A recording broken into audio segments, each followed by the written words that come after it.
Brigadier Anamul Haque বিদ্যুৎ প্রতিমন্ত্রী হওয়ার পর ভাগ্য খুলে যায় তার পরিবারের। সারা দেশের বিদ্যুৎ সেক্টরের নিয়ন্ত্রণ নেন তার ভাই নাজমুল হক সহ তার আত্মীয় স্বজন।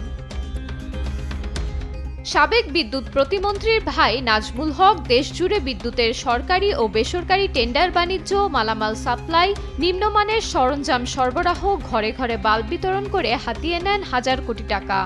অবৈধ টাকা দিয়ে গড়ে তুলেছেন ভিকার group, south Bangla agricultural and commerce bank limited, aero technology limited, transformer ও খাম্বা বানানোর কারখানা, রাজশাহীর বাইপাস সড়কে মেরসাস এনবি ফিলিং স্টেশন, 18 বিঘা জমির উপর অটোব্রিক ফিল্ড সহ ঢাকায় বাড়ি ও গাড়ি। এছাড়া সোনা মসজিদ স্থলবন্দরের নিয়ন্ত্রণ নিয়ে আদায় করেছেন কোটি কোটি টাকা।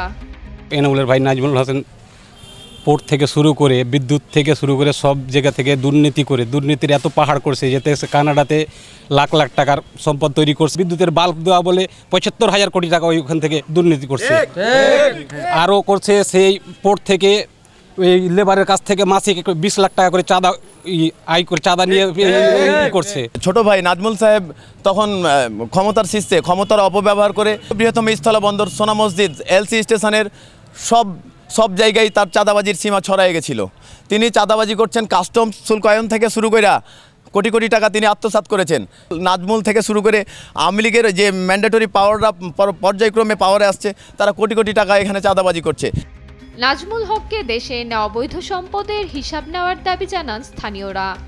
রানা চেয়ারম্যান ভাই নাজমুল লক্ষ লক্ষ টাকা চাঁদাবাজি দিয়া বাইরে পাচার করেছে, তাদের বিদেশে বাড়ি করেছে। এনাম ব্রিগেডিয়ার যে সামনে গততে যা ছিল, যে প্রচুর হালে গাড়ি ঢুকেছে, দুর্নীতি ওনারা করেছে।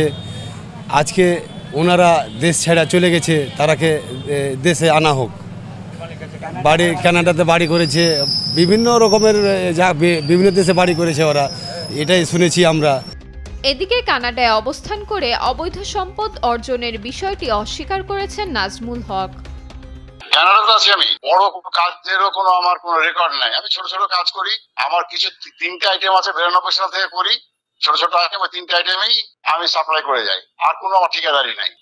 Everybody can see, everybody can file, income tax file, everybody can see. কারণ আমার একটা জিনিসও ইনকাম ট্যাক্সের ফাইলে ডিক্লারেশনের বাইরে কোনো কিছু আমার নাই। আবার ঢাকাতে যে বাইরে সেটা ফ্ল্যাট, সেটা আমার ইনকাম ট্যাক্স ফাইলে রীতিমতো শো করা আছে। শুধু নাজমুল নয়, গেল 15 বছরে সব অবৈধ সম্পদ অর্জনকারীদের সম্পদ বাজেয়াপ্ত করে রাষ্ট্রের কোষাগারে জমা দিয়ে তাদের বিচারের মুখোমুখি করা হোক, এমনটাই প্রত্যাশা সাধারণ মানুষের। নিউজ ডেস্ক, দেশ টিভি।